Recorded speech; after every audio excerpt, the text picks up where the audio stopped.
Hello,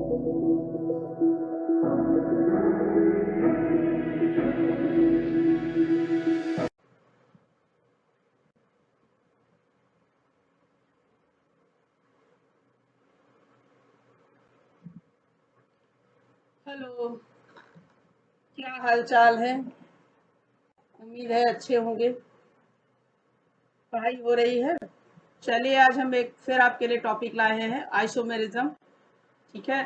मैं जो भी टॉपिक आपके लिए लाती हूँ, देखिए लेंदी और डिटेल में बहुत टाइम टेकन जो टॉपिक एक्सप्लेनेशन है वो तो बहुत सारे आपके यूट्यूब पे पड़े हुए हैं, लेकिन मैं उन्हीं में से एक वीडियो लेके आती हूँ कि जिसमें आपको कम टाइम में ऐसी स्मार्ट और शॉर्ट ट्रिक पता चले जिससे आप किसी भी टॉपिक को समझ भी सकें बहुत जल्दी और उसका जो पॉइंट है वो पकड़ सकें, जिससे किसी भी तरीके का कोई भी क्वेश्चन आए उसको बहुत जल्दी और स्मार्ट वे में सॉल्व कर सकें। जैसे आज हम एक टॉपिक लेके आ रहे हैं, आइसोमेरिज्म।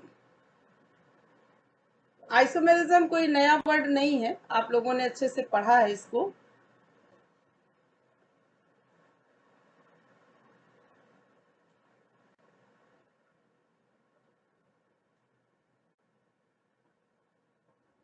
आइसोमेरिज्म मीन्स समवर्तता। ठीक है। आपने अभी नोमेनक्लेचर का मैंने एक वीडियो बनाया, उसके बाद मैं आइसोमेरिज्म बता रही हूँ। तो आइसोमेरिज्म मीन्स समवायता। और समवायता का मतलब केवल दो वर्ड में आपको इसको पढ़ना है। क्या है? Same molecular formula and different structural formula.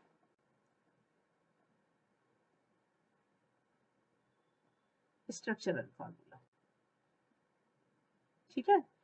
Isomerism की डेफिनेशन जो है ये केवल इन्हीं दो सेंटेंस पे डिपेंड है कि इसमें जो जो भी कंपाउंड्स होते हैं, इसमें मोर देन वन कंपाउंड्स होते हैं, उनके बीच में ये फिनोमिना पाया जाता है। मोर देन वन में कितने भी हो सकते हैं, उनका मॉलिक्यूलर फार्मूला सेम होता है, स्ट्रक्चरल फार्मूला डिफरेंट होता है। ठीक है। जो मॉलिक्यूलर फार्मूला है सबको पता होगा, मॉलिक्यूलर फार्मूला का मतलब होता है नंबर ऑफ एलिमेंट्स। मतलब किसी भी कंपाउंड में या मोर देन वन जो कंपाउंड्स हैं उनमें नंबर ऑफ एलिमेंट्स जो है वो सेम होने चाहिए या इक्वल होने चाहिए। ठीक है। और ये नंबर ऑफ एलिमेंट्स जो है इनका अरेंजमेंट कैसा है ये बताता है स्ट्रक्चरल फार्मूला। ठीक है। तो अरेंजमेंट जो एलिमेंट्स का है वो डिफरेंट होता जाता है और उससे नए नए आइसोमर्स बनते जाते हैं। ये मोर देन वन स्ट्रक्चर्स जो होते हैं जो आइसोमरिज्म के फिनोमिना को बियर करते हैं या एक्सप्लेन करते हैं वो होते हैं आइसोमर्स। ठीक है। उनको आइसोमर्स कहा जाता है। कंपाउंड्स को बोलेंगे आइसोमर्स होते हैं। ठीक। अब आइसोमेरिज्म जो होती है, अब मेन चीज आपके दिमाग में बस यही रखना है आपको कि इसमें स्ट्रक्चरल फार्मूला डिफरेंट होता चला जाएगा। अब स्ट्रक्चरल फार्मूला जो होता है वो कई चीजों पर डिपेंड करता है। ठीक है। तो उसी के बिहाफ पर इसको दो ग्रुप में क्लासिफाइड किया गया है। एक तो है स्ट्रक्चरल आइसोमेरिज्म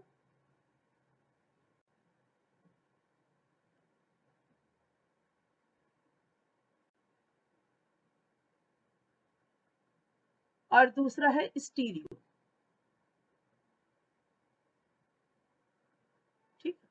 स्ट्रक्चरल आइसोमेरिज्म जो है ये स्ट्रक्चर में मतलब आपके सामने, वैसे तो सबके डिफरेंट स्ट्रक्चर होंगे, ये तो आइसोमेरिज्म बताता ये है, लेकिन जो ये फ्रंट में बिल्कुल स्ट्रक्चर आपके सामने आ रहा है, जैसे फंक्शनल ग्रुप कौन सा है, किस पोजीशन पे लगा है, डबल बॉन्ड किस पोजीशन पे लगा है।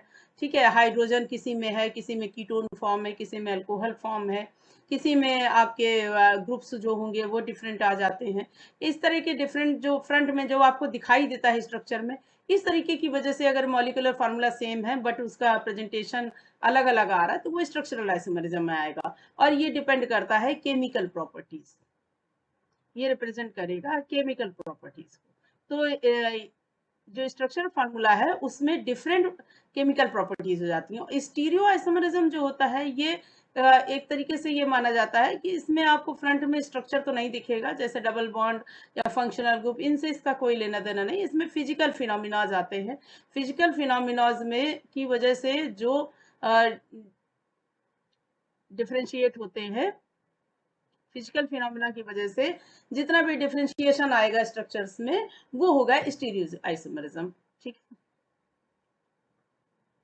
तो मेन आपको कॉन्सेप्ट दिमाग में ये रखना है कि जहां स्ट्रक्चर डिफरेंट हो जाए बट मॉलिक्यूलर फार्मूला सेम रहे, वहां जो उस प्रॉपर्टी को या उस फिनोमिना को बोलेंगे आइसोमेरिज्म। अब वो डिफरेंट होने के दो तरीके हैं, एक तो सीधे फ्रंट में जो स्ट्रक्चर डिफरेंट हो जाए या कुछ फिजिकल फिनोमिना की वजह से स्ट्रक्चरल डिफरेंस आए तो उसको स्टीरियो आइसोमेरिज्म कहेंगे। अब स्टीरियो आइसोमेरिज्म जो है आपके पास दो तरीके की होती है, एक होती है ऑप्टिकल, ठीक है, ये डिपेंड करती है लाइट पर।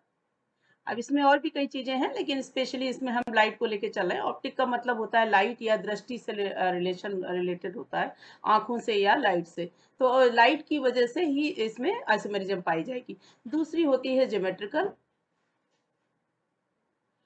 ज्योमेट्री का मतलब जानते हैं आप, जैसे एंगल चेंज हो जाए, डायरेक्शन चेंज हो जाए, ज्योमेट्री आप जानते हैं। तो इसकी वजह से एक आप डायरेक्शन मान लीजिए, डायरेक्शन की वजह से जब आइसोमेरिज्म आए तो वो ज्योमेट्रिकल आइसोमेरिज्म हो गया। लाइट की वजह से, लाइट के साथ अगर कोई डिफरेंशिएट हो रहे हैं स्ट्रक्चर्स, उनके फिजिकल प्रॉपर्टीज में कोई डिफरेंशिएशन आ रहा तो वो ऑप्टिकल आइसोमेरिज्म होगा। ठीक है, स्टीरियो आइसोमेरिज्म को तो हम अभी देखेंगे, पहले वन बाय वन हम पहले क्लासिफिकेशन देख लें। अब स्ट्रक्चरल आइसोमेरिज्म जो है वो आपकी कई ग्रुप में डिवाइड है। जैसे सबसे पहले आपको दिखेगी चेन आइसोमेरिज्म, दूसरी आपको दिखेगी पोजीशन, अभी मैं वन बाय वन इन सबको बताऊंगी। ठीक है, और तीसरी है आपकी फंक्शनल ग्रुप। देखिए इनके नाम में ही इनकी डिफिनीशन है। ठीक, चौथी है मेटामेरिज्म। ठीक, पांचवी है टाटोमेरिज्म।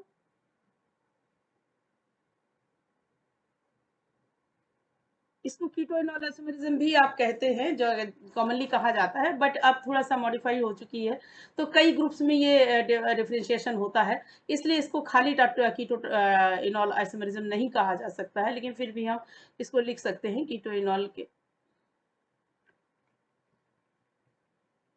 इसको फिर भी हम कीटोइनॉल इसलिए लिख दे रहे हैं कि कई बार ये आपको ट्रेडिशनल वे में अगर आप पढ़ेंगे तो कीटोइनॉल के नाम से ही वहां पर मिलती है, लेकिन अब काफी कुछ इसमें चेंज आ गया है, तो कीटोइनॉल ग्रुप के बिहाफ पे इसको नहीं बताया जा सकता है। तो ये तो हो गया क्लासिफिकेशन। आइसोमेरिज्म आपको समझ में आ गया होगा, same structural formula but different, sorry, same molecular formula and different structural formula, that is isomerism. ठीक, और जो ये स्ट्रक्चर जो ये फिर प्रॉपर्टीज शो कर रहे हैं वो आइसोमर्स हो गए। स्ट्रक्चर पर डिपेंड करती है केमिकल प्रॉपर्टीज, और स्टीरियो मतलब जो फिजिकल प्रॉपर्टीज जो होती हैं उसमें स्टीरियो आइसोमेरिज्म होती है। तो केमिकल प्रॉपर्टीज के बिहाफ पे इसको चार ग्रुप में, पांच ग्रुप में डिवाइड किया गया है, chain isomerism, position, functional group, metamerism, tautomerism, जिसको कॉमनली बोलते हैं स्ट्रक्चरल आइसोमेरिज्म। और इसको फिजिकल फिनोमिना में जैसे आपके लाइट है और डायरेक्शंस है, अब डायरेक्शन किस चीज का है, लाइट किस चीज का है, ये देखना है। तो इसके बिहाफ पे इसको स्टीरियो आइसोमेरिज्म के नाम से जाना जाता है। अब इसको हम वन बाय वन पढ़ते हैं। ठीक है, जो आप बीएससी में पढ़िए, चाहे बीटेक में पढ़िए, चाहे आप ट्वेल्थ में पढ़िए, ये सारे ही पॉइंट्स इसमें इंपॉर्टेंट हैं। सब कुछ पूछा जाता है, सब कुछ आता है। ठीक है, बीटेक में तो आपके बहुत डीप में कोई भी आइसोमेरिज्म नहीं है, स्पेशली खाली ज्योमेट्रिकल आइसोमेरिज्म ज्यादा है उसमें। लेकिन बीएससी में और इंटर में ये सारे पढ़े जाते हैं। कंपटीशन में आपके बाकी तो नॉर्मली ज्यादा नहीं पढ़े जाते, लेकिन टाटोमेरिज्म और ज्योमेट्रिकल आइसोमेरिज्म कंपटीशन में ज्यादा डिमांडेड है, उसके क्वेश्चन ज्यादा होते हैं।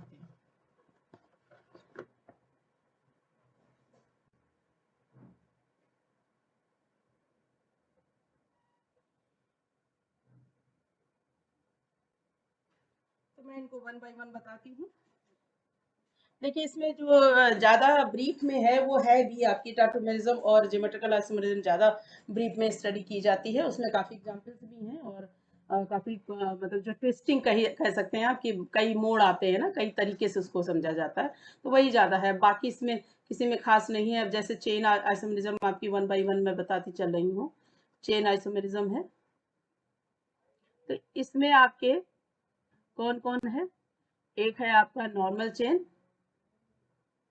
ठीक, आइसो, और एक है नियो। ठीक है, ये आपके नेमिंग होती है। आईपीएससी नेम ये नहीं है, मैं पहले बता दूं आपको कि आईपीएससी नोमेनक्लेचर में इन तीनों को नहीं पढ़ा जाता है। आईपीएससी नोमेनक्लेचर में इन तीनों को नहीं पढ़ा जाता है।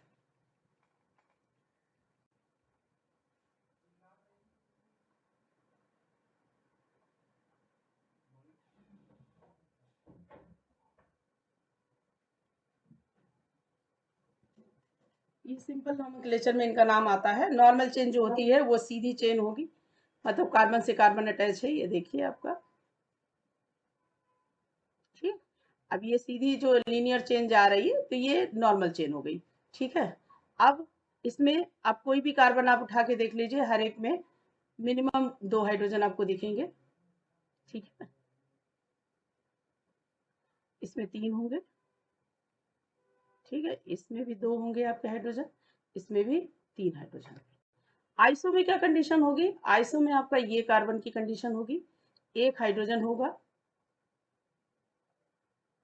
चेन के अलावा 2 कार्बन होंगे। ये आइसो कंडीशन हो गई। ठीक है, नियो में क्या कंडीशन होगी? ये आइसो हो गया। ठीक, नियो में क्या कंडीशन होगी? चारों कार्बन हो जाएंगे, एक भी हाइड्रोजन इसके पास नहीं रहेगा।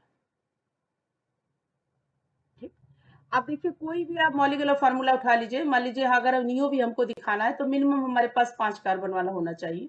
तो 5 कार्बन में हम अगर 3 तरीके से इसको ऐड करके दिखा रहे हैं, देखिए पहला स्ट्रक्चर हमारा 5 कार्बन का है, तो इसको उठा लीजिए, इसको उठा लीजिए, हाइड्रोजन नंबर उसी हिसाब से बैलेंस हो जाएंगे और अब इनके मॉलिक्यूलर फार्मूला टैली कर लीजिए, वो इक्वल होंगे। ठीक है, यहाँ हमने अभी 4 कार्बन दिखाए हैं, आप चाहें तो इसी में 1 कार्बन और बढ़ा दीजिए इधर की तरफ। ठीक है, ये आइसो हो गया। अब इनके हाइड्रोजन जो हैं आप वैसे ही बैलेंस कर दीजिए, जैसे इसमें 2 हाइड्रोजन लग जाएंगे। आप देखिए, ये यहाँ भी 3 हाइड्रोजन, ये 3 हाइड्रोजन और ये 3 हाइड्रोजन, आप काउंट कर लीजिए आप। ठीक, यहाँ पर देख लीजिए 6, 9, 12, इधर देख लीजिए 3, 6, 3, 9, 3, 12। ठीक है, इधर भी देख लीजिए 3, 4, 3, 7, ये रहा, ये हाइड्रोजन होगा, इधर भी हाइड्रोजन, 7, 2, 9, 3, 12। देखिए सभी में सेम कंडीशन है, मतलब सेम कार्बन, 5 कार्बन और 12 हाइड्रोजन है। तो ये एक चेन आइसोमरिज्म दिखा रहे हैं। ठीक है, इसी को स्पेशली चेन आइसोमरिज्म में नॉर्मल आइसो और नियो 3 एग्जाम्पल इसके होते हैं। ठीक, सेकेंड है आपकी पोजिशन आइसोमरिज्म। देखिए इनको आप ऊपर नीचे कर सकते हैं, ऐसा नहीं है कि सेकंड में पोजीशन नहीं लिखना, फंक्शनल ग्रुप भी आप लिख सकते हैं। ठीक है, ऊपर हमने जो भी बताया हम यहाँ आपको बता रहे हैं। अब पोजीशन आइसोमेरिज्म जो आएगी आपकी, ठीक है, पोजीशन का नाम ही से पता चला, इसमें पोजीशन चेंज होगी। पोजीशन किसी की भी हो सकती है, डबल बॉन्ड की हो गई, मान लीजिए ये आ गया कार्बन। ठीक है, अब ये कार्बन आ रहा है, अब इसी में 4 कार्बन आपने लिए हैं, मान लीजिए एक और हमने ले ली, ये हो गया। अब इसमें अगर आप नंबरिंग करेंगे तो ये 1, 2, 3, 4। अगर किसी को नोमेनक्लेचर में और ये नंबरिंग में कोई प्रॉब्लम हो तो वो मेरा आईपीएससी वाला वीडियो देख सकता है, मैं इसमें आपको लिंक उसका भी भेज दूंगी। बहुत शॉर्टकट आईपीएससी मैंने बताया है। आप पढ़ाने वाले तो उसको 3 घंटे में भी पूरा नहीं कर पाते, मैंने आपको सिर्फ 40 मिनट में उसको पढ़ा दिया है। और दुनिया का कोई भी स्ट्रक्चर हो, आप किसी भी तरीके का आईपीएससी आप कर सकते हो। ठीक है, वहां से नंबरिंग आप देख सकते हैं, ये तो बहुत छोटा सा एग्जाम्पल है। अब इसमें देखिए आपकी ये ब्यूट है, ब्यूट इन हुआ जाके, तो ये आपका हो जाएगा ब्यूट 1 इन और ये हो गया ब्यूट 2 इन। ठीक है, तो 2 हो गए समझ। अब यहाँ ये डबल बॉन्ड है, ये ट्रिपल बॉन्ड भी हो सकता है, फंक्शनल ग्रुप भी हो सकता है, कुछ भी हो सकता है। मान लीजिए ये हुआ ब्रोमो, कुछ भी हो सकता है। मान लीजिए इसी में हम आपको, ये हो गया ब्रोमो, ब्रोमीन लगा के दे दें। ठीक, मान लीजिए इसमें हमने ब्रोमीन फर्स्ट पोजीशन पे लगा दिया। ठीक, तो ये 1 ब्रोमो हो जाएगा, 1 ब्रोमो ब्यूटेन, ये हो जाएगा 2 ब्रोमो ब्यूटेन। ठीक, तो इसी तरीके से आप कुछ भी लगा सकते हैं, मतलब पोजीशन होना चाहिए, चाहे फंक्शनल ग्रुप का हो, चाहे सब्सटीट्यूट का हो, चाहे आपके डबल बॉन्ड ट्रिपल बॉन्ड का हो, इनकी पोजीशन अगर डिफरेंट होती जाएगी तो वो हो जाएगा पोजिशन आइसोमेरिज्म। ठीक है, तीसरी है, ये सब बहुत सिंपल है। तीसरी हो गई आपकी फंक्शनल ग्रुप आइसोमेरिज्म।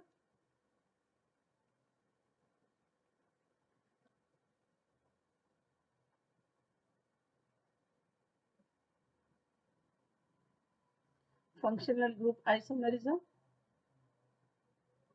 ठीक है, देखिए मैं बहुत डिटेल में इनकी स्पेलिंग नहीं लिखती हूँ क्योंकि मेरे वीडियो बहुत शॉर्ट में मुझे बनाने रहते हैं, तो अगर मैं इन सबको बहुत सजाने संवारने में लग जाऊंगी तो टाइम ज़्यादा वेस्ट होगा। आप पढ़ते तो हैं, तो ये सब जैसे जैसे मैं नाम से बोल रही हूँ, ऑडियो तो आप सुन ही रहे हैं, तो जब नाम सुन रहे हैं तो ये आप स्पेलिंग अगर कहीं आपको प्रॉब्लम आ रही है तो आप बुक से भी देख सकते हैं उसको। तो जैसे फंक्शनल ग्रुप आइसोमेरिज्म में इसमें फंक्शनल ग्रुप चेंज होते रहते हैं। ठीक है, अब इसमें और थोड़ा सा टाटोमेरिज्म में डिफरेंशिएशन होता है, थोड़ा सा डिफरेंट है दोनों, तो वो मैं आपको टाटोमेरिज्म में बताऊंगी। फंक्शनल ग्रुप में क्या है कि कोई भी ग्रुप जो है चेंज हो जाए, जैसे फंक्शनल ग्रुप चेंज हो जाए, मान लीजिए यहाँ पर आपके इसमें फंक्शनल ग्रुप चेंज होना चाहिए। ये देखिए एसिड ग्रुप है, अब इसी को मान लीजिए हम इस तरीके से लिख दें। देखिए मॉलिक्यूलर फार्मूला दोनों के सेम है, लेकिन इसमें ईस्टर ग्रुप आ गया, ये ROR है। ठीक, और ये RCOOH है, ये एसिड ग्रुप हो गया, ये ईस्टर ग्रुप हो गया। तो दोनों में आपने देखा कि ये फंक्शनल ग्रुप चेंज हो रहा है। ठीक है, जैसे कीटोइनॉल फॉर्म भी आप ले सकते हैं, इसमें कीटोन और अल्कोहल को भी आप मान के चलेंगे, वो भी मान के चल सकते हैं। साइनाइड आइसोसाइनाइड होता है, उसको भी मान के आप चल सकते हैं। मान लीजिए ये है CH3Cl। ठीक है, अब मान लीजिए इसी को आइसोसाइनाइड में चेंज करना हो, एक मिनट,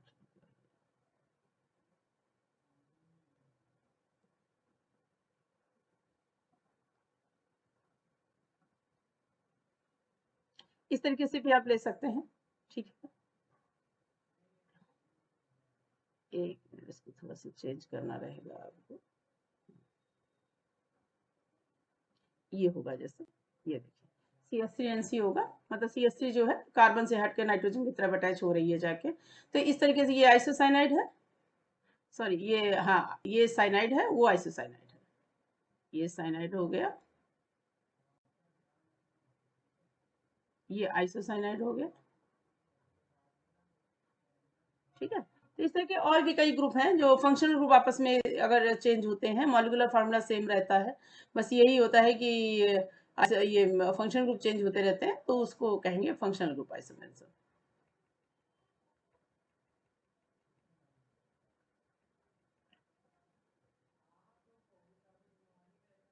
ठीक है, अब इसके बाद अगर आपको ले लें, अब फंक्शनल ग्रुप आइसोमेरिज्म हो गया, अब आता है चौथा, आपका आएगा फोर्थ नंबर है मेटामेरिज्म।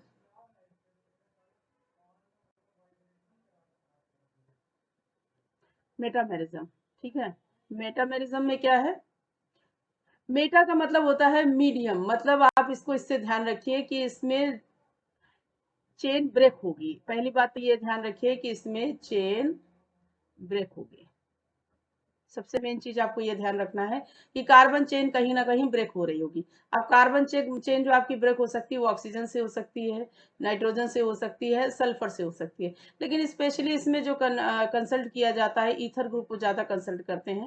तो जैसे ये होगा,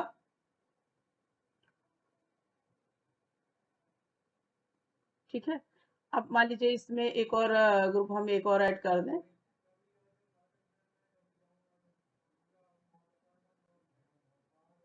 CH3 जैसे ये ग्रुप है। ठीक है, इसको देखिए जरा,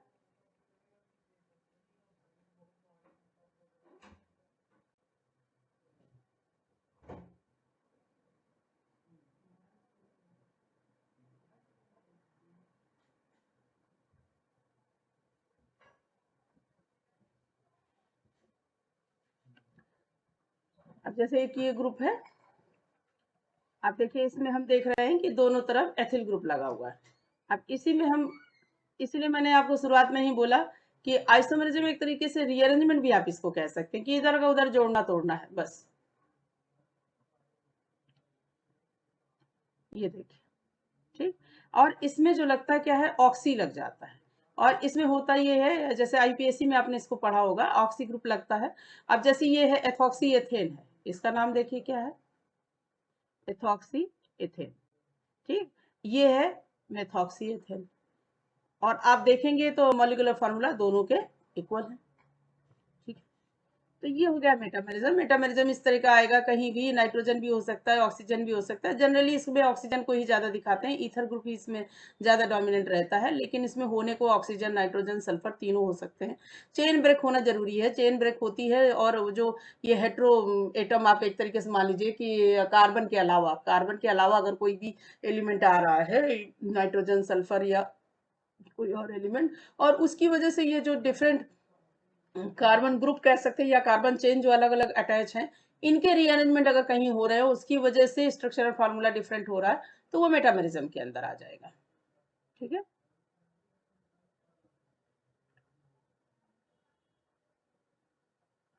अब उसके बाद जो सबसे मेन है आपकी, वो है टाटोमेरिज्म।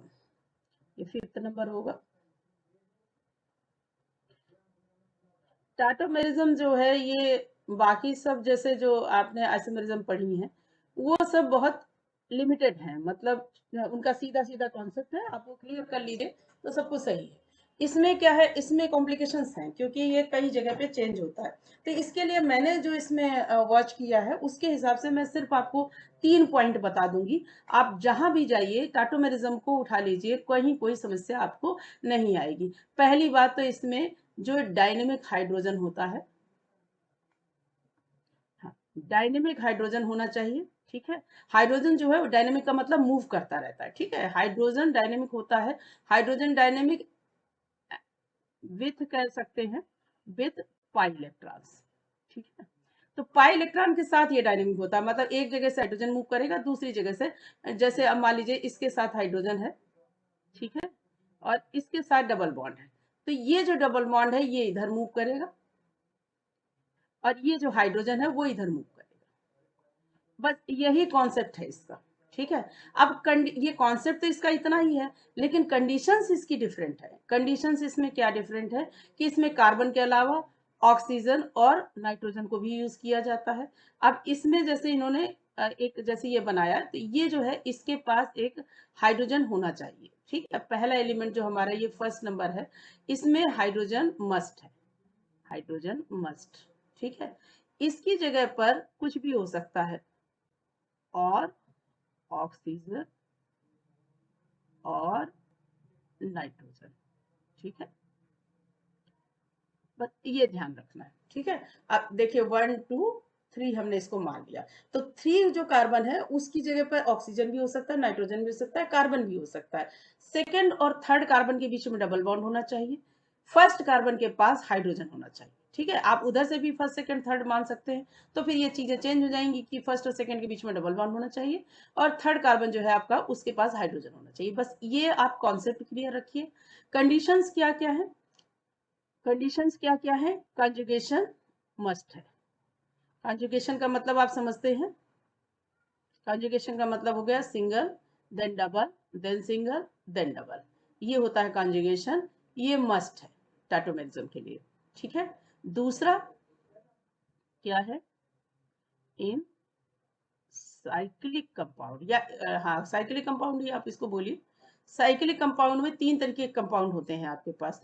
तो एरोमेटिक कंपाउंड,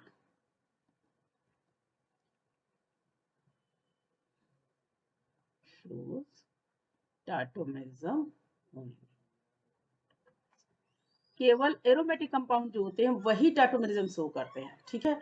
जो नॉन एरोमेटिक होंगे या जो भी आपके एंटी एरोमेटिक होंगे, वो आइसोमेरिज्म, ये टाटोमेरिज्म शो नहीं करेंगे। जैसे देखिए, आपको हल्का सा इंट्रोडक्शन में यही दे रही हूँ, वरना बहुत ज्यादा डिटेल में आपको पढ़ना पड़ेगा। एरोमेटिक क्या होता है, ये नॉन एरोमेटिक क्या होता है, एंटी एरोमेटिक क्या होता है, यहाँ देख लीजिए जरा। एरोमेटिक यानी कि 4n+2 पाई इलेक्ट्रॉन। ठीक। एरोमेटिक होने का मतलब ये होता है, तो अगर हम यहाँ 0 भी मानकर चलें तो ये हो जाएगा, यानी कि 2 होने चाहिए। अगर हम यहाँ 1 माने तो यहाँ पर 6 होने चाहिए। अगर हम यहाँ n की वैल्यू 2 मान के चलें तो यहाँ पर 10 होने चाहिए। ठीक। अगर हम यहाँ पर 3 मानकर चले तो यहाँ पर 12 होने चाहिए। ऐसे ही आप सोच लीजिए, अगर ये इलेक्ट्रॉन है तो कंपाउंड एरोमेटिक होगा, और इसमें जो होगा आपको एरोमेटिसिटी, ये आपके क्या कहें उसको, देखिए भी बता रहे हैं आपको, मतलब उसमें टाटोमेरिज्म शो होगी। थोड़ा सा उधर कर लेते हैं जिससे आपको दिखाई दे।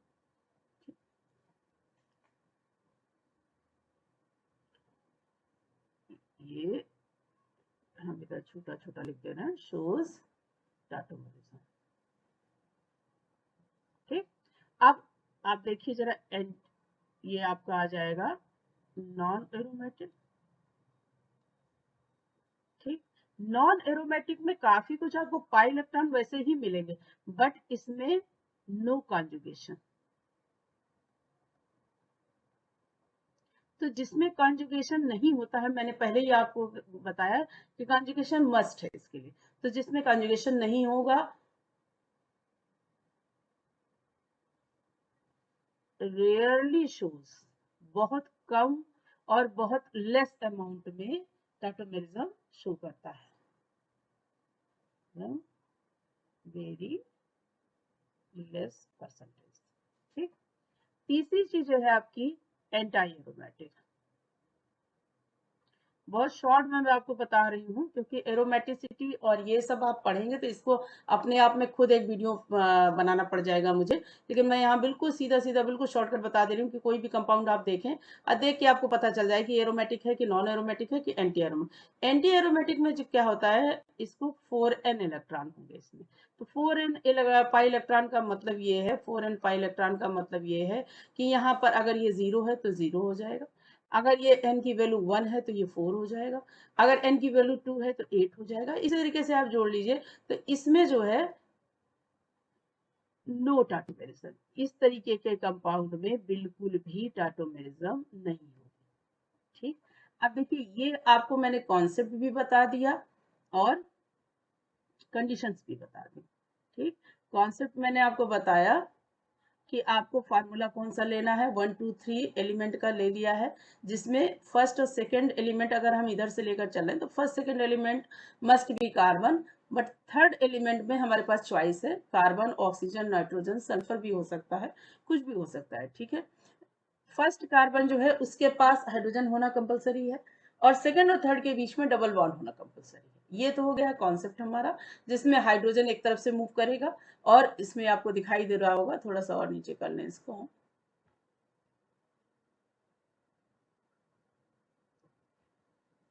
ये देखिएगा बहुत नीचे चला गया है।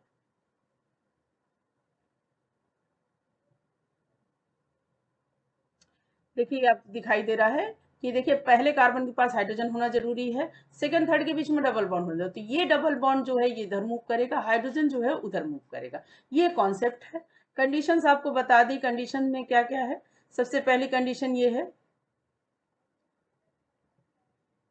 कि ये एक कंडीशन तो मैंने वहीं बताई आपको कि फर्स्ट कार्बन के पास हाइड्रोजन होना जरूरी है और सेकंड थर्ड के बीच में डबल बॉन्ड होना जरूरी है, यानी कि कॉन्जुगेशन। इसको डबल बॉन्ड और अल्टरनेट जो सिंगल और डबल बॉन्ड है इसको कॉन्जुगेशन कहें, कॉन्जुगेशन होना जरूरी है। जो साइक्लिक कंपाउंड्स है उनमें खाली एरोमेटिक कंपाउंड्स जो होते हैं उन्हीं के पास टाटोमेरिज्म शो होती है। नॉन एरोमेटिक में थोड़ी बहुत होती है, बट उसको आप नेग्लिजिबल ही माने। एंटी एरोमेटिक में तो बिल्कुल भी नहीं होगी।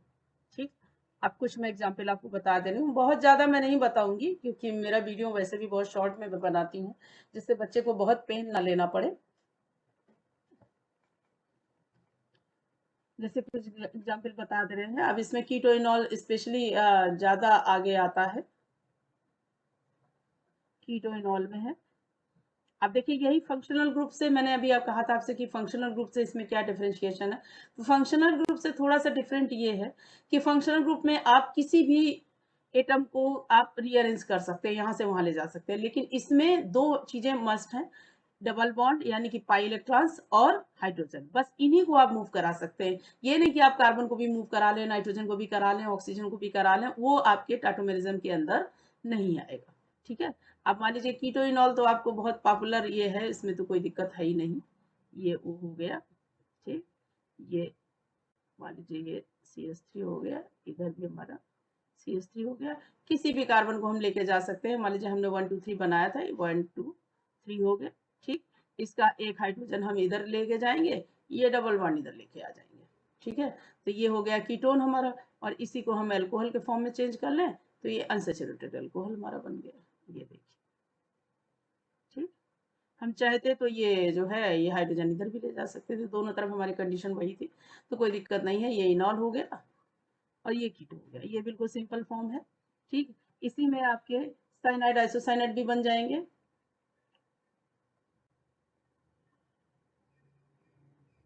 ये देखिए साइनाइड है, एससीएन है, साइनाइड हाइड्रोजन साइनाइड बन गया। इसी को आप एचएनसी या हाइड्रोजन आइसोसाइनाइड बना सकते हैं।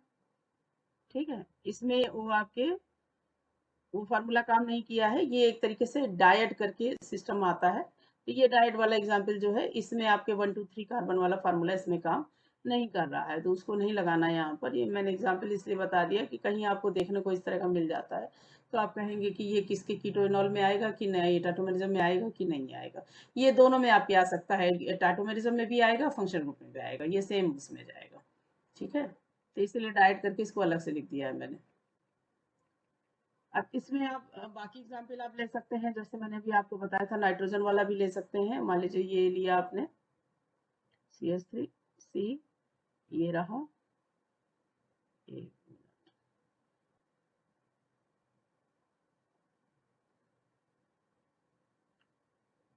ये हुआ CH, एक मिनट मिल जाइए, लिख जाइए, देखें जरा बना लें, फिर उसके बाद हम आपको बताते हैं कि अगर कहीं बैलेंसी कोई डिस्टर्ब हो रही है तो देखें जरा। -2 1 4, ये 4 बैलेंसी हो रही तो नाइट्रोजन ऊपर आ जाएगा प्लस चार्ज, और यहाँ पर एक हाइड्रोजन हमें और लगा देना है। ठीक है, अब आप इसमें वही चीज देख रहे हैं, आप देखिए 1 2 और 3। ठीक, तो ये हाइड्रोजन जो है, ये हाइड्रोजन जो है चला जाएगा आपका उस वाले हाइड्रोजन ऑक्सीजन के पास। हमें ऊपर बनाना चाहिए था इसको, लेकिन नीचे बनाया तो चलिए रोड थोड़ा लंबा हो जाएगा हमारा। ये चला गया और ये डबल बॉन्ड आ गया इसके पास, ये हो गया। देखिए ये डायनेमिक है ना, ये रीअरेंज है एक तरीके से। अब आप देखिए आपका नाइट्रो ग्रुप लगा हुआ है, इसी को चेंज कर लीजिए, देखिए क्या हो गया, CH डबल बॉन्ड N, ये हो गया OH और ये हो गया O-। इस तरीके की चीजें आपको देखने को मिलेंगी। अब ये देखिए यहाँ नाइट्रोजन था, तो आपको मैंने इसीलिए बताया कि टाटोमेरिज्म आप कोई भी एग्जाम्पल आप उठा लीजिए, कोई इशू ही नहीं है। आप बस खाली वो आप कॉन्सेप्ट तैयार रखिए और ये आप कंडीशंस तैयार रखिए कि कंजुगेशन होना चाहिए और किस तरीके से 1 2 3 3 एलिमेंट आपको कंसीडर करने हैं, जिसमें 2 और 3 के बीच में डबल बॉन्ड होगा और फर्स्ट के पास एक हाइड्रोजन होगा। ठीक है, कहीं भी कोई भी एग्जाम्पल, एक एग्जाम्पल मैं आपको एरोमेटिक कंपाउंड का भी दिखा दे रही हूँ। जैसे एरोमेटिक कंपाउंड आपने मान लीजिए ये लिया है,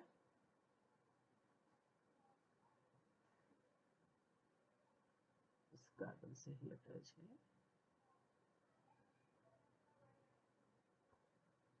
चलिए पूरा हटा देते हैं।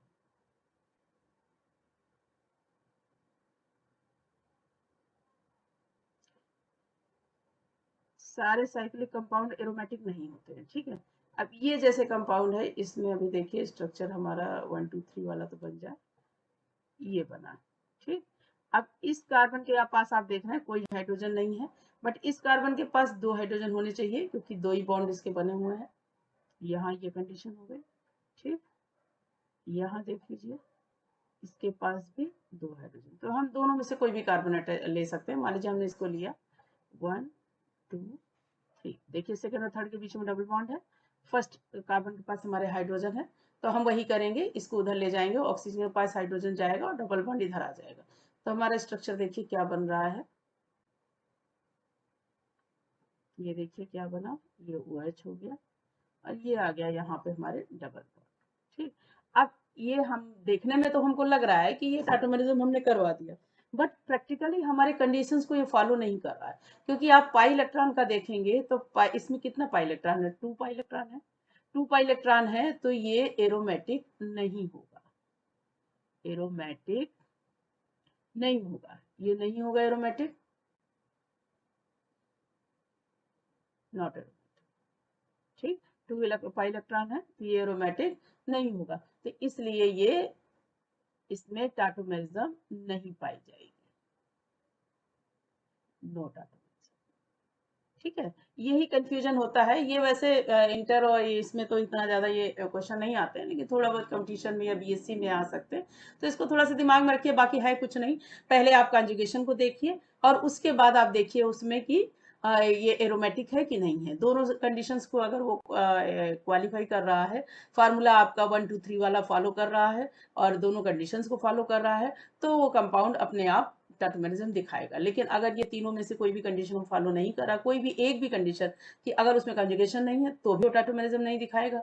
अगर उसमें ये 1 2 3 वाली कंडीशन जो आपने देखी ये भी नहीं है तो भी वो नहीं दिखाएगा, मतलब उसमें हाइड्रोजन भी होना चाहिए।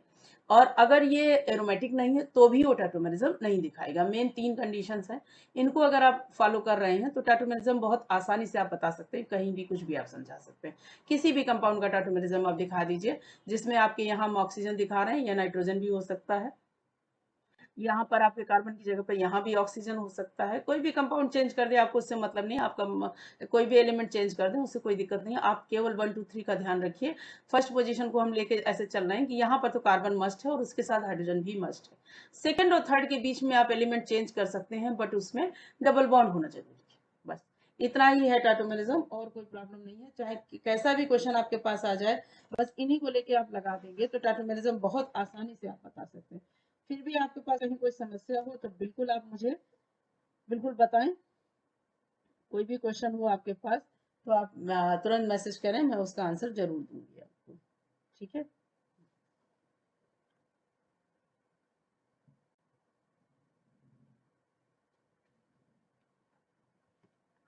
मुझे लगता है टैटोमेरिज्म में आप नहीं कोई प्रॉब्लम आनी चाहिए, क्योंकि ये एक ऐसा कॉन्सेप्ट मैंने आपको बताया है कि इसके बाद कैसे भी कितना भी कोई घुमाएगा टैटोमेरिज्म, आप उलझेंगे नहीं। क्यों? क्योंकि आपका टारगेट केवल तीन चीजों पर होना है।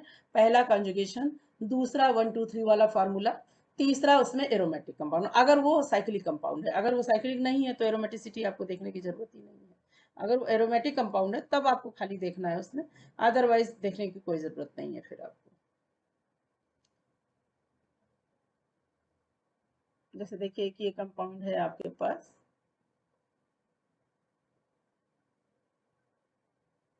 ये नाइट्रोसो कंपाउंड आप इसको कह सकते हैं।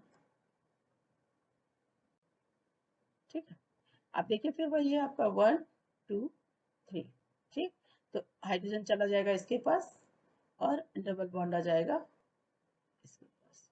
अब देखिए ये चेंज हो गया, क्या चेंज हो गया, यहाँ नाइट्रोजन के साथ डबल बॉन्ड, ये देखिए ऑक्साइड बन गया, हो गया आराम से। और बाकी जो वैलेंसी है इसकी जो एडिटिव थी वो। ठीक है, मतलब मुझे नहीं लग रहा है कि कहीं कोई समस्या आएगी। फिर भी आपको कभी कोई प्रॉब्लम हो तो आप मुझे मैसेज कर दीजिए, मुझसे आप पूछ सकते हैं, कोई टेंशन नहीं होनी है आपको। ठीक, तो अब हम चले अपनी ज्योमेट्रिकल स्टीरियो आइसोमेरिज्म में।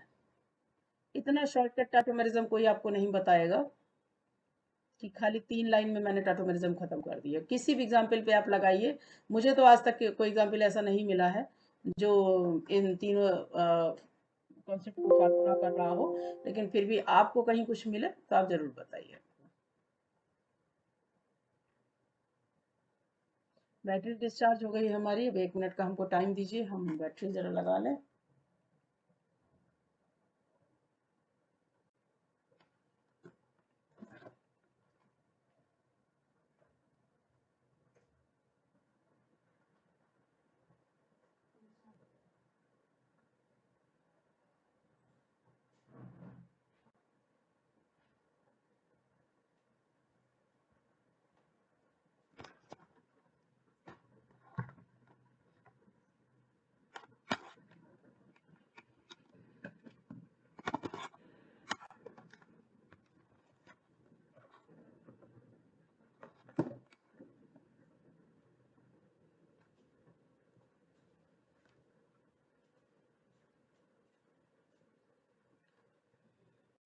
अब देखिए स्टीरियो आइसोमेरिज्म,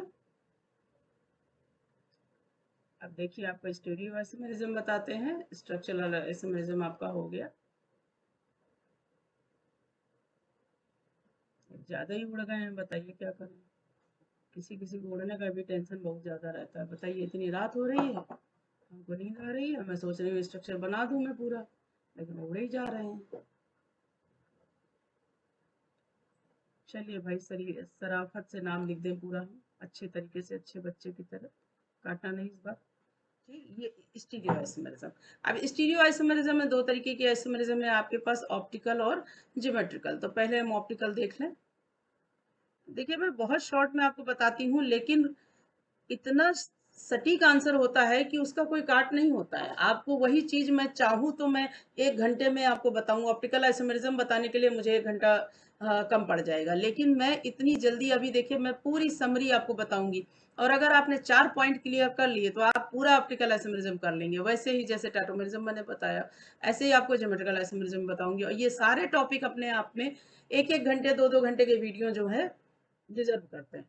लेकिन देखिए मैं बहुत शॉर्ट में बताऊंगी, और आप इनको कहीं भी अप्लाई कीजिए, आप चाहे जैसा भी कोई भी एग्जाम्पल पे अप्लाई कीजिए, कैसा भी कोई क्वेश्चन हो, मुझे आज तक इसका कोई भी काट नहीं मिला है। फिर भी आपको मिले तो आप मुझे जरूर मैसेज करें, मैं वेट करूंगी। ठीक है, ऑप्टिकल आइसोमेरिज्म के लिए क्या कंडीशंस है, सबसे पहले हम कंडीशंस देखते हैं कि क्या क्या इसमें होना चाहिए।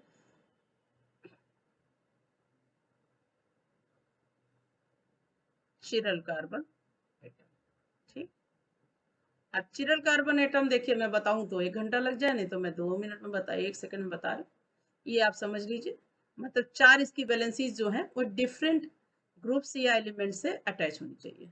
ठीक, ये हो गया चिरल कार्बन एटम। ठीक, दूसरी क्या कंडीशन होनी चाहिए, ऑप्टिकल एक्टिविटी। ठीक, कंपाउंड को ऑप्टिकली एक्टिव होना चाहिए, मतलब लाइट में ये रिएक्ट करे। ठीक है, इसमें आपको मैं सिंबल के रूप में डी और एल बता रही हूँ। मतलब ये भी मैं आपको बताऊंगी कि d for dextro rotatory, l for levo rotatory. Rotatory word का मतलब रोटेशन करना, तो मैंने वही आप बताया कि लाइट के साथ जो रिएक्ट करे। ठीक है, तीसरी कंडीशन है, आपको क्या पता होना चाहिए, तीसरी चीज क्या आपको पता होना चाहिए, कंडीशन तो इसको नहीं कहेंगे, बट इसको ये आपको पता होना चाहिए, पोलराइज्ड लाइट। ठीक, पोलराइज्ड लाइट और नॉर्मल लाइट में डिफरेंस होता है। क्या होता है ये पोलराइज्ड लाइट, यूनी डायरेक्शनल, बस इतना सफिशियंट है, बहुत लंबी चौड़ी डिफिनेशन नहीं, क्योंकि ये सभी जानते हैं कि जो नॉर्मल लाइट जो हम देखते हैं हमारे आसपास, वो मल्टी डायरेक्शनल होती है, चारों तरफ घूमती रहती है, किसी भी दिशा में जा सकती है। ठीक है, लेकिन जो पोलराइज्ड लाइट होती है वो यूनी डायरेक्शनल होती है। ठीक, ये 3 चीजें इसमें मेन है। अब इसमें जो टर्मिनोलॉजी मैं आपको बता रही थी, पोलराइज्ड लाइट हो गया। ठीक, एक और क्या चीज है, मिरर इमेजेस।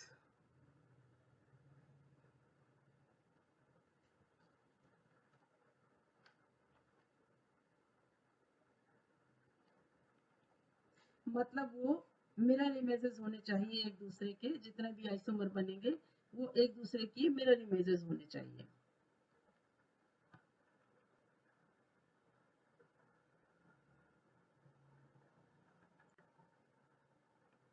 ठीक है, कुछ सिमेट्री भी है, जैसे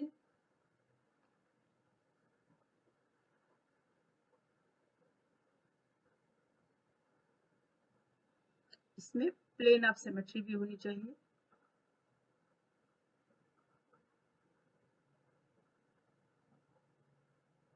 प्लेन ऑफ सिमेट्री भी होनी चाहिए। ठीक है, दो तो इसमें कंडीशंस हैं आपकी, ये दो इसमें ये जो है कंडीशंस हैं, और ये जो 3 वर्ड्स मैंने आपको बताए हैं, ये आपके टर्मिनोलॉजी है एक तरीके से, कि ये बीच बीच में यूज होंगे, तो आपको पता होना चाहिए कि प्लेन पोलराइज लाइट का मतलब क्या है भाई, मिरर इमेजेस क्या होती हैं, प्लेन ऑफ सिमेट्री क्या होती है, ये खाली आपको पता होना चाहिए। तो पोलराइज लाइट मैंने आपको बताया कि यूनिडायरेक्शनल होती है। मिरर इमेजेस का मतलब एक दूसरे के सामने, जैसे आप शीशे के सामने खड़े होंगे तो जो आपकी चीजें लेफ्ट हैंड साइड है वो आपको उसमें राइट हैंड साइड दिखेंगी, ये अपोजिट डायरेक्शन थोड़ा दिखना चाहिए। प्लेन ऑफ सिमेट्री का मतलब ये है कि इसमें सिमेट्री इस तरीके की होनी चाहिए कि कहीं से भी आप इसको दो बराबर पार्ट में डिवाइड कर लें। ठीक है, आप देखिए इसका हम जैसे एग्जाम्पल बता रहे हैं आपको। अच्छा, डिफिनीशन क्या है, डिफिनीशन ये है कि चलिए एग्जाम्पल से पहले हम आपको, अभी आपको मैंने बताया था डी और एल। ठीक है, तो वो मैं बता देती हूँ कि इसमें ऑप्टिकल आइसोमेरिज्म का मतलब क्या होता है, कंपाउंड्स या सोच सकते हैं आप आइसोमर्स बोल सकते हैं। कंपाउंड्स रोटेट या शोज रोटेशन या रोटेट कह सकते हैं, रोटेट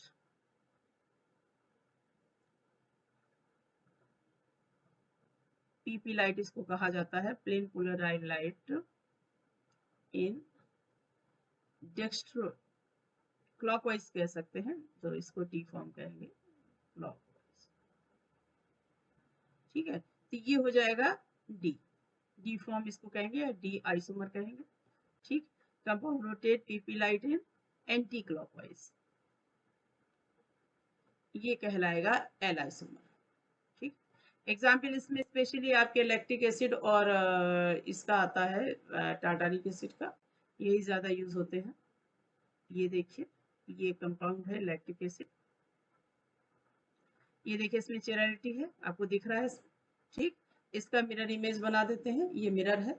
मिरर इमेज में मैंने आपको बताया कि जो लेफ्ट हैंड साइड है वो राइट हैंड साइड आएगा, यानी कि ये मूवमेंट होगा, ये इधर हाइड्रोजन इधर चला जाएगा और OH जो है इधर मूव करके इस तरफ आ जाएगा। ठीक, तो ये देखिए रोटेशन हो रहा है। अब इसमें आप देखिए हाइड्रोजन का रोटेशन को ही आप कंसीडर करेंगे, ये जो नीचे से होता है इसको नहीं, आप इसको एक मान के चलिए कि हाइड्रोजन का रोटेशन आपको देखना, हाइड्रोजन रोटेशन हो रहा है क्लॉकवाइज। ठीक है, ये देखिए, ये हुआ, ये हो गया OH, ये CS और ये C डबल। ये देखिए दोनों ही मिरर इमेजेस हैं।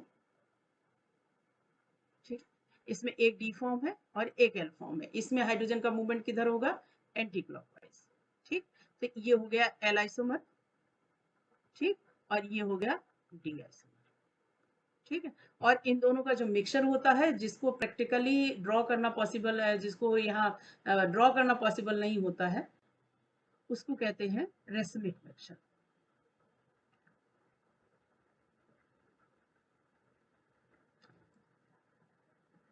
यहाँ मैं लिख दे रही हूँ mixture of d plus l equal to, इसको कहते हैं रेसिमिक मिक्सचर।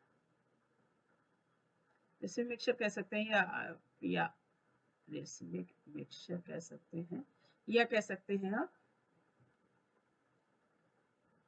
आइसोमर भी बोल सकते हैं। ठीक है, अब इसमें 1 चिरल कार्बन एटम था, अब अगर मान लीजिए 2 चिरल कार्बन एटम है, जैसे टार्टारिक एसिड, टार्टारिक एसिड में देखिए क्या कंडीशन है,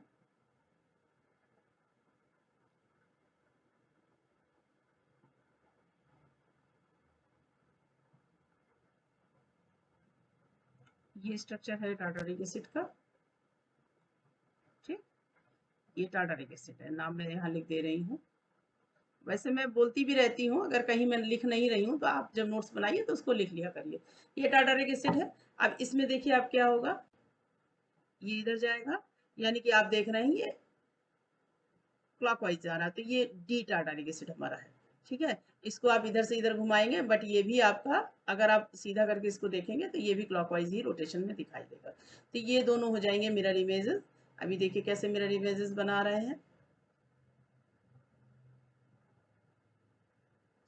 ये OH आ गया, ये H आ गया, ये H आ गया, ये OH आ गया और ये C डबल OH आ गया। ठीक, अब इसमें आप देख रहे हैं अगर हाइड्रोजन को हम मूव कराएंगे तो ये एंटी क्लॉकवाइज मूव करेगा। ठीक है, तो ये हो गया एल टार्टारिक एसिड, ये आइसोमर कह सकते हैं। ठीक, तो ये तो मिरर इमेजेस दिखाएंगे दोनों, बट इसमें जिसमें मोर देन 1 आपका चिरल कार्बन एटम होता है, उसमें 4 आइसोमर मिलते हैं। रेसमिक तो आपका रहेगा ही, रेसमिक तो सभी में होता है। तो जिसमें 1 चिरल कार्बन एटम है उसमें 3 आइसोमर बनेंगे, इसमें आपके 4 बनेंगे। अभी आपने देखा सेम डायरेक्शन पे हम हाइड्रोजन हाइड्रोक्सिल और हाइड्रोजन को अटैच कर रहे थे, लेकिन ये कंडीशन ये भी आ सकती है कि ये डिफरेंट डायरेक्शन पर हो। ठीक, ये देखिए, आप देखिए इसमें क्या कंडीशन आएगी, एक आपका जाएगा क्लॉकवाइज, एक जाएगा आपका एंटी क्लॉकवाइज। ठीक, तो ये डी फॉर्म है और ये एल फॉर्म है, तो ये एक दूसरे को कैंसिल कर देते हैं, तो ये कहलाते हैं मीजो कंपाउंड, मीजो आइसोमर कह सकते हैं इसको। ये एक ऐसा आइसोमर होता है जो ऑप्टिकली इनएक्टिव होता है, क्योंकि ये एक दूसरे को कट कर देता है। Optically inactive. ठीक, और इसको डाई स्टीरियोमर्स भी कहा जाता है, ये डाई स्टीरियोमर्स भी होगा। ठीक, जो मिरर इमेजेस होती हैं वो इनेंशियोमर्स होती हैं। बस इतना सफिशिएंट है। आपकी ऑप्टिकल आइसोमेरिज्म में इसी तरीके के क्वेश्चन आएंगे, इनसे ज्यादा कुछ नहीं आएगा। एक आरएस सिस्टम आता है, लेकिन मैं उसको ज्योमेट्रिकल के बाद बताऊंगी, वो भी आपके ऑप्टिकल से ही रिलेटेड होता है, बट इतना ही। तो ऑप्टिकल में आप इतना पढ़ लीजिए, इतना बहुत है, इतना सफिशिएंट है, इसके आगे कोई क्वेश्चन नहीं आता है। कुछ फार्मूलाज होते हैं, वो आपको कहीं भी मिल जाएंगे। फार्मूलाज आप याद कर लीजिए कि पूछा जाता है कि कितने आइसोमर पॉसिबल हैं, तो उसमें 2-3 फार्मूलाज होते हैं, वो फार्मूला आप याद कर लीजिए, उससे भी निकल आता है। नहीं तो इसमें तो सीधा सीधा दिखता है कि 1 चिरल कार्बन एटम है तो 3 आइसोमर होंगे, मोर देन 1 होंगे तो उसमें, अगर 2 चिरल कार्बन एटम है तो 4 आइसोमर होंगे। और जिसमें आपका मीजो जो होगा वो आपका ऑप्टिकली इनएक्टिव होगा, बाकी जितने भी होंगे वो सब ऑप्टिकली एक्टिव। बस यही देखना है आपको। ठीक, अब आपका अगला आ रहा है ज्योमेट्रिकल आइसोमेरिज्म। जो आपके पास सबसे ज्यादा क्वेश्चन आपके बनते हैं, चाहे इंटर को आप छोड़ दीजिए, इंटर में तो सभी इंपॉर्टेंट है, सारी आइसोमेरिज्म का क्वेश्चन बनता है। एक एक पॉइंट आपका चेन और न्यू और पोजीशन और ये ऑप्टिकल सब इंपॉर्टेंट है। लेकिन आपके जो आफ्टर इंटर आप चाहे कंपटीशन करें, चाहे बीटेक करें, चाहे आप बीएससी करें, या कहीं और भी आपके केमिस्ट्री अगर है आइसोमेरिज्म है, तो उसमें मेन आपके जो इंपॉर्टेंट है उसमें सबसे ज्यादा तो आपकी ज्योमेट्रिकल आइसोमेरिज्म यूज होती है। दूसरी कंपटीशन में जो है टाटोमेरिज्म। बाकी आप कंपटीशन के अलावा बीटेक करें या आप बीएससी करें या आप बी फार्मा वगैरह करें, यहाँ सब जगह ज्योमेट्रिकल आइसोमेरिज्म ज़्यादा यूज होती है।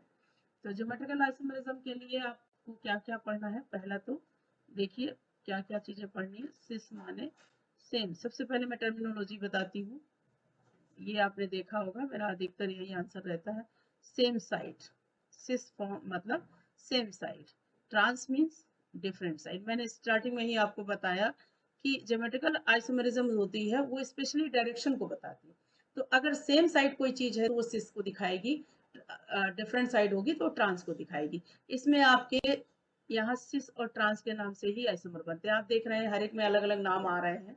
तो उसी तरीके से यहाँ इसमें सिस ज्योमेट्रिकल आइसोमेरिज्म में एक आपको सिस मिलेगा, एक ट्रांस मिलेगा। ठीक है, और ये जो सेम साइड वाला है इसी को एक अभी जेड भी आएगा। ठीक है, ये जेड और ई के फॉर्म में भी आएगा। एक आपको सिस और ट्रांस मिलेगा, एक आपको जेड और ई मिलेगा। ठीक, इसलिए मैंने शुरुआत में ही बता दिया आपको कि सेम साइड का मतलब क्या है, सिस या जेड, और ट्रांस का मतलब क्या है, डिफरेंट साइड का मतलब क्या है, ट्रांस या ई। अब सिस और ट्रांस जो है वो तो सिंपल कंपाउंड आप कोई भी देखेंगे उसमें मिल जाएगा, लेकिन जेड और ई को जब आप देखेंगे तो इनमें दोनों में लगेगा प्रायोरिटी रूल। और चिरल, काइरल, चिरल जो भी आप कहें, कार्बन एटम, ये होना कंपलसरी है जेड और ई के लिए। ये आपको ध्यान रखना है कि जेड और ई के लिए चिरल, कार्बन एटम और प्रायोरिटी रूल होना जरूरी है। ठीक है, तो मैं पहले बता दूं आपको, सिस और ट्रांस में खत्म कर दूं पहले, या तो मैं प्रायोरिटी रूल ही पहले बता दूं। ठीक है, अनसैचुरेटेड कंपाउंड्स में वैसे होता है ज्योमेट्रिकल आइसोमेरिज्म के लिए कंडीशंस क्या है कि कंपाउंड जो है,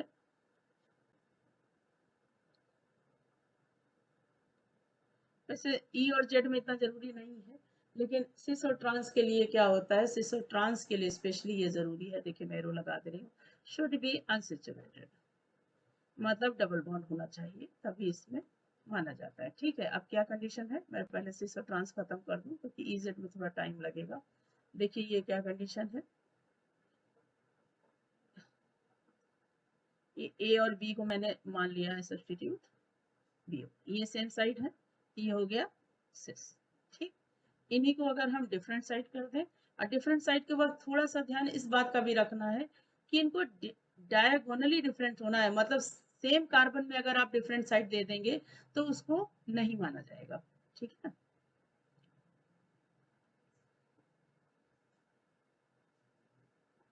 ये हो गया। अब देखिए ये गड़बड़ हो गया ना, यही मैं आपको बताने जा रही थी कि ये डायगोनली होना चाहिए, मतलब ये इस तरीके से, ये ए और ये डायगोनली हो रहे हैं, ये बी और बी, मतलब अब डिफरेंट साइड है। अगर हम यहाँ पर ए को इधर ही कर देते, तो एक ही कार्बन से दोनों एक साथ अगर अटैच रहते तो उसको नहीं माना जाएगा। देखिए जैसे आपको अगर मान लीजिए हम इस तरीके से दिखा देते ए और ये भी ए ही होता। अब आप कहेंगे साइड तो डिफरेंट, लेकिन साइड डिफरेंट इसको नहीं माना जाएगा, ठीक है, क्योंकि एक ही कार्बन से अटैच है।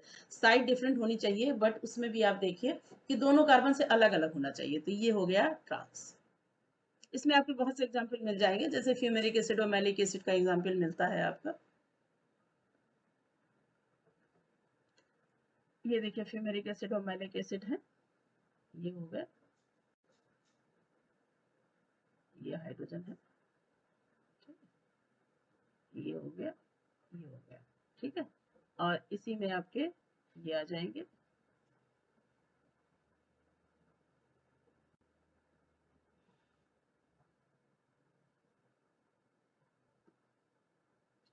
ये फ्यूमेरिक एसिड और मैलिक एसिड, ये फ्यूमेरिक एसिड है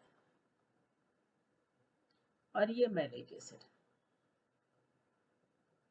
अगर आप इसको आईपीएसी के फॉर्म में लिखेंगे तो ये एथेन डाइओइक एसिड है और ये सिस है, सिस इथेन डाइओइक एसिड आप कह सकते हैं, डाइओइक एसिड, ठीक। ये ट्रांस हो गया, trans ethane dioic acid.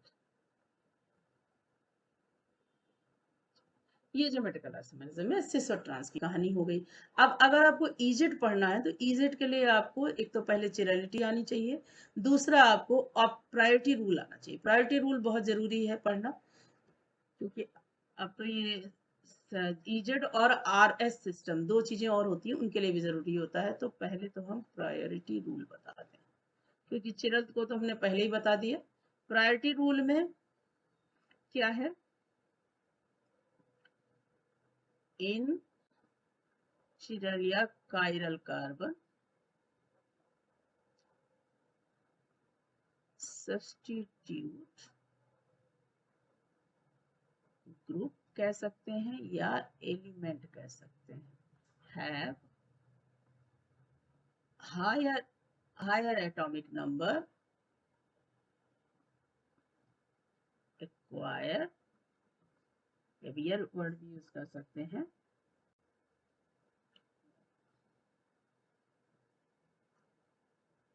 First position या आप फर्स्ट नंबर कह सकते हैं, ठीक है, फर्स्ट पोजीशन कह सकते हैं या इसको नंबर 1 कह सकते हैं, ठीक है। एक तो पहली चीज ये हो गई कि जिसका सबसे ज्यादा एटॉमिक, जब चिरल कार्बन एटम देखेंगे तो 4 डिफरेंट एलिमेंट या ग्रुप जुड़े होंगे, तो इसमें जिसका भी सबसे ज्यादा एटॉमिक नंबर होगा उसको हम नंबर फर्स्ट देंगे, ठीक है। उसी के एंड वाइस वर्सा कह सकते हैं, एंड सो ऑन कह सकते हैं कि उसके हिसाब से आप आगे चलेंगे। वाइस वर्सा तो नहीं, सो ऑन कहेंगे कि उसके हिसाब से आगे चलेंगे। सेकंड हाईएस्ट जो होगा उसको सेकंड नंबर, थर्ड हाईएस्ट जो होगा उसको थर्ड नंबर, इस तरीके से करेंगे। और दूसरा क्या है कि इफ सेम एलिमेंट, ठीक है, occurs on first and second position, then देखिए ये लिखने वाली लैंग्वेज नहीं है, ये समझने वाली लैंग्वेज है। लिखने के लिए तो आप कहीं से भी ले सकते हैं, बुक से ले सकते हैं, मुझे भी आप बोलेंगे तो मैं नोट्स बना के आपको डाल दूंगी। ये नोट्स वाली लैंग्वेज नहीं है, ये केवल समझने वाली है कि आपको समझ में आना चाहिए। भले दूसरे को हमें नहीं समझाना है, ना दूसरे को दिखाना है हमको, दूसरे को समझाना होगा तो इसी लैंग्वेज में समझा दिया जाएगा, लेकिन मेन चीज ये है कि आपको आना चाहिए कि ये होता क्या, ऐसा आपको समझ में आना चाहिए। बाकी लिखने वाली लैंग्वेज दूसरी रहती है। तो अगर आपके सेम एलिमेंट पाए जा रहे हैं फर्स्ट और सेकंड पोजीशन पे, तो हम किसको कंसीडर करेंगे, then we consider second element of groups, substitute groups होंगे, ठीक है। और सब्स्टिट्यूट ग्रुप मैंने इसमें सब्स्टिट्यूट नहीं लिखा है, वो अंडरस्टूड है, ठीक। अब देखिए इसका प्रैक्टिकली आप समझ लीजिए, इसको क्या क्या मैंने लिखा है, उसको कैसे करना है आपको। थोड़ा सा ऊपर कर देते हैं, ज्यादा नहीं। आप देखिए मान लीजिए यहाँ पर आप देखिए पहले क्या है कंडीशन, जैसे ये हुआ, देखिए 4 को हम अटैच करें। पहले पहले हम केवल आपको ग्रुप समझा दे रहे हैं, बाकी फिर हम आइसोमेरिज्म बाद में बताएंगे आपको। चलिए हम बता देते हैं आइसोमेरिज्म भी। ये रहा सी, ये रहा, ठीक है, ये रहा, ये रहा। अब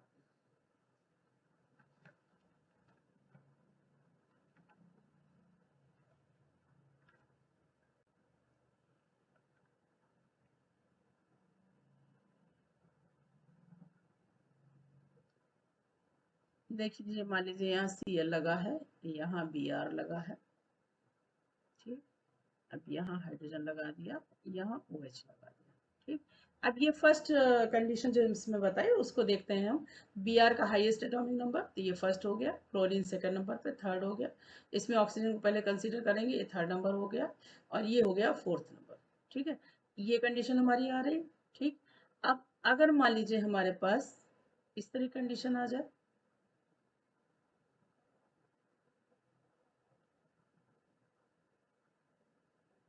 अब देखिए तीन सब्स्टिट्यूट जो लगे हैं आपके, इन तीनों में पहला एलिमेंट कार्बन है, तो हम क्या करेंगे, अब हम सेकंड देखेंगे। सेकंड, इसमें ऑक्सीजन है, इसमें भी सेकंड ऑक्सीजन है, और इसमें सेकंड हाइड्रोजन है, तो ये तो थर्ड नंबर पे चला गया, इसको तो पहले ही अलग कर दीजिए, ये तो थर्ड नंबर पे ही जाएगा, हमने थर्ड दे दिया, हाइड्रोजन नेचुरली फोर्थ पे जाएगा। अब हमारी टेंशन फर्स्ट और सेकंड की है, तो इसमें देख रहे हैं सेकंड एटम ऑक्सीजन है, इसमें भी सेकंड एटम ऑक्सीजन है, लेकिन इसमें देख रहे हैं इसमें थर्ड एटम ऑक्सीजन है, बट इसमें थर्ड एटम हाइड्रोजन है।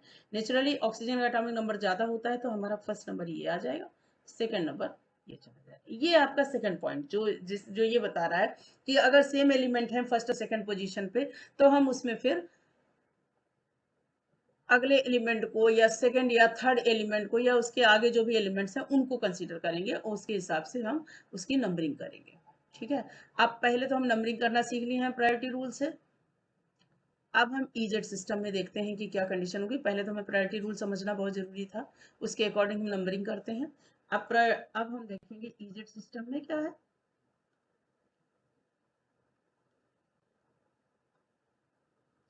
ईजेड सिस्टम में क्या करना है, अब देखिए क्या कंडीशन है। जैसे पहला वाला एग्जाम्पल ही मैं उठा रही हूँ, ये देखिए Cl, ये Br, ये यहाँ आपके OH था, ये हाइड्रोजन था, ठीक। पोजीशन हमारी पहली, सेकंड, ये थर्ड, ये फोर्थ। तो हम देख रहे हैं कि हाईएस्ट एटॉमिक नंबर जो है वो सेम साइड है, ठीक। हम लिख दे रहे हैं highest atomic number on same side, ठीक। सेम साइड है, तो हमारा कौन सा हमने देखा था, जब सेम साइड के साथ कौन लगता है इजेड सिस्टम में, ऊपर ही बना दिया था हमने। सेम साइड का मतलब है जेड फॉर्म, इसका मतलब है ये हो गया जेड सिस्टम, ठीक। अब इसी को हम मान लीजिए डिफरेंट कर दें, ठीक। ये रहा Cl, ये रहा Br, ध्यान रखना है वही, इस कार्बन के साथ हम नहीं अटैच करेंगे, वो दोनों एक साइड ही माने जाएंगे, ठीक है, सेम साइड ही माना जाएगा। इधर मान लीजिए हमने कर दिया OH, इधर कर दिया हाइड्रोजन, ठीक, जैसे भी रखा हुआ है। आप देखिए फर्स्ट, सेकंड, थर्ड, फोर्थ, मतलब फर्स्ट और सेकंड जो है डायगोनली पोजीशन पे आ गए, तो ये हो गया highest atomic number on different side, या अपोजिट साइड लिख सकते हैं, डिफरेंट साइड। ये कौन सा फॉर्म हो गया, ई सिस्टम। ये हम प्रायोरिटी रूल के फर्स्ट रूल को फॉलो कर रहे हैं उसके अकॉर्डिंग, ठीक। चाहे एरोमेटिक कंपाउंड मिल जाए, चाहे एलिफेटिक कंपाउंड मिल जाए, आपको उससे मतलब नहीं, आप अपना कॉन्सेप्ट क्लियर रखिए। जैसे मैंने आपको टाटोमेरिज्म में बताया था कि कैसे भी घुमा के कहीं से भी दें, आपको 1 2 3 अपने एलिमेंट्स को देख लेना है बस। इसी तरीके से सेम यहाँ पर है कि आप अपना प्रायोरिटी रूल के अकॉर्डिंग आप एटॉमिक नंबर सर्च कर लीजिए कि एटॉमिक नंबर का सीक्वेंस हमारा क्या होना है, हाईएस्ट से लोएस्ट की तरफ जाना है, और उसके अकॉर्डिंग चाहे आपका एरोमेटिक कंपाउंड हो चाहे एलिफेटिक कंपाउंड हो, इससे कोई दिक्कत नहीं है। आप देखिए क्या है यहाँ पर, ये देखिए हमने इसमें 3 ग्रुप लिए थे, वही हम फिर से एग्जांपल आपको यहाँ बता दे रहे हैं। ये हो गया CH3, ये हो गया हाइड्रोजन, ठीक। नेचुरल सी बात है, ये फर्स्ट हो गया, ये सेकंड हो गया, ये थर्ड हो गया, ये फोर्थ हो गया, ठीक।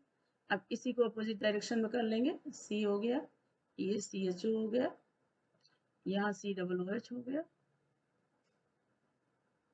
ये CH3 हो गया, ये हाइड्रोजन हो गया। तो ये फर्स्ट, सेकंड, थर्ड, फोर्थ। अब ये देखिए डिफरेंट हो गया, ये डिफरेंट डायरेक्शन पे है, तो ये हो गया ई सिस्टम, ठीक।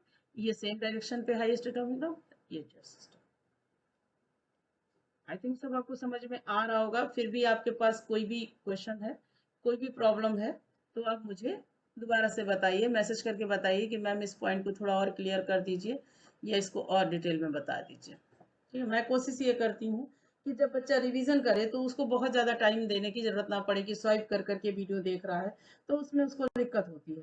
तो ये है कि वो थोड़ा सा आराम से देखे और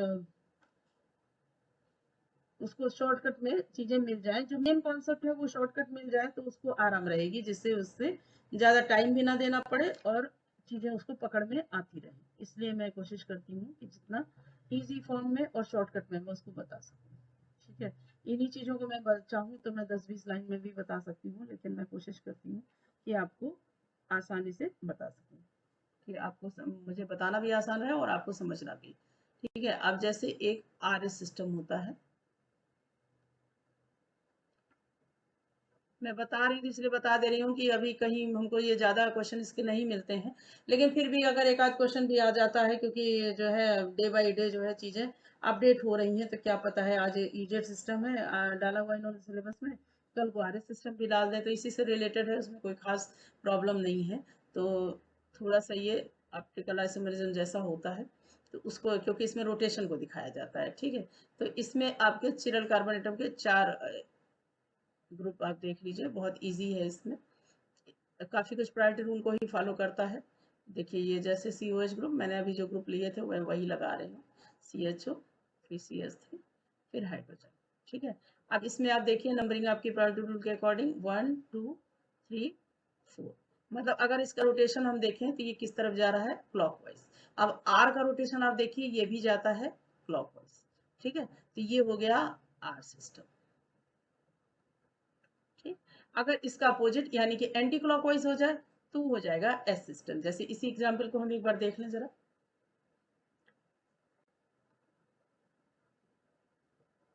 ये हो गया, ठीक, CHO हो गया। अब कई बार चलिए अभी हम आपको बिल्कुल सिंपल ही बता रहे हैं, ट्विस्टिंग नहीं बता रहे। ठीक, देखिए 1 2 3 4, अब रोटेशन आप देखेंगे एंटी क्लॉकवाइज जा रहा, ये हो गया एस सिस्टम। ठीक है, एस को देखिए आप, एस जो है एंटी क्लॉकवाइज होता है ना, ऐसे ऐसे जाता है। आर क्या होता है, ऐसे आता है, तो ये क्लॉकवाइज हो गया। ठीक, ये देख रहे हैं आप एंटी क्लॉकवाइज। तो प्रायोरिटी रूल के अकॉर्डिंग अगर हाईएस्ट एटॉमिक नंबर का रोटेशन जो है क्लॉकवाइज हो रहा है तो वो आर सिस्टम, अगर एंटी क्लॉकवाइज हो रहा है तो वो एस सिस्टम। इसलिए मैंने बता दिया कि डे बाय डे चीजें अपडेट हो रही हैं, क्या पता कल को RS सिस्टम भी आपके सिलेबस में डाल दिया जाए। तो मैंने बता दिया, क्योंकि प्रायोरिटी रूल अगर आपको आता है, इजेड सिस्टम आता है, तो RS सिस्टम सीखना कुछ भी मुश्किल नहीं है, बहुत आसान है। चाहे एरोमेटिक कंपाउंड्स में दिखाया जाए चाहे एलिफेटिक में, आप अपना कॉन्सेप्ट क्लियर रखिए बस, और कोई दिक्कत नहीं। ठीक है, तो आइसोमेरिज्म मैंने पूरी कंप्लीट कर दी है। इसी में एक चीज और आती है, कंफर्मेशन। बहुत थोड़ा सा मैं बता रही हूँ कंफर्मेशन, क्योंकि अभी कहीं भी हमको सिलेबस में ये दिखाई नहीं दे रहा है, लेकिन मैं सिर्फ इसलिए बता दे रही हूँ कि बाई चांस कभी इनसे रिलेटेड कोई, क्योंकि ये आगे सिलेबस में आएंगे, ये BSc के सिलेबस में है और MSc में है, तो हो सकता है कभी ये इनसे भी रिलेटेड कोई चीज आ जाए आपके पास। तो इंट्रोडक्शन आपके पास होना चाहिए, जब ये पूरा डिटेल में सिलेबस में आ जाएंगे तब मैं इनको भी बहुत डिटेल में आपको बताऊंगी, लेकिन अभी मैं बिल्कुल आपको बता दे रही हूँ कि अभी तक आपने ज्योमेट्रिकल आइसोमेरिज्म में डबल बॉन्ड के अराउंड रोटेशन पढ़ा, बट RS सिस्टम में आपने देखा कि कार्बन के रोटेशन, एक ही सिंगल कार्बन के साथ रोटेशन था। ये क्या होता है, ये सिंगल बॉन्ड रोटेशन होता है। ठीक है, रोटेशन अराउंड 360 डिग्री। तो ये होता है, ये जो होता है इसकी वजह से जो आइसोमर्स डिफरेंट आते हैं उनको जो कहा जाता है डिफरेंट आइसोमर्स जो बनेंगे। डिफरेंट आइसोमर्स हम इनको नहीं कहते हैं, डिफरेंट कंपाउंड ऑप्टेन होंगे, आइसोमर्स नहीं बोल सकते हम इनको, इसलिए हम कह रहे हैं डिफरेंट कंपाउंड ऑप्टेन होंगे, उनको कहा जाएगा कन्फर्मर्स। ठीक है, काफी कुछ आइसोमेरिज्म जैसा ही होता है, बट इसमें थोड़ा सा चेंज है। होता ये ज्योमेट्रिकल आइसोमेरिज्म की तरह ही है, बट ज्योमेट्रिकल आइसोमेरिज्म से डिफरेंस इस बात पे है कि ये एक तो 360 डिग्री रोटेशन होता है, दूसरा ये सिंगल बॉन्ड रोटेशन होता है। ठीक है, और इसमें भी कई फॉर्म पाए जाते हैं, 6 फॉर्म लगभग होते हैं, 60 डिग्री के रोटेशन पे ये घूमते रहते हैं, हर जगह 60 डिग्री के रोटेशन पे ये फॉर्म चेंज करते रहते हैं। जैसे आपका ये रोटेशन आएगा, जैसे इसमें स्पेशली स्टार्ट होता है ब्यूटेन से।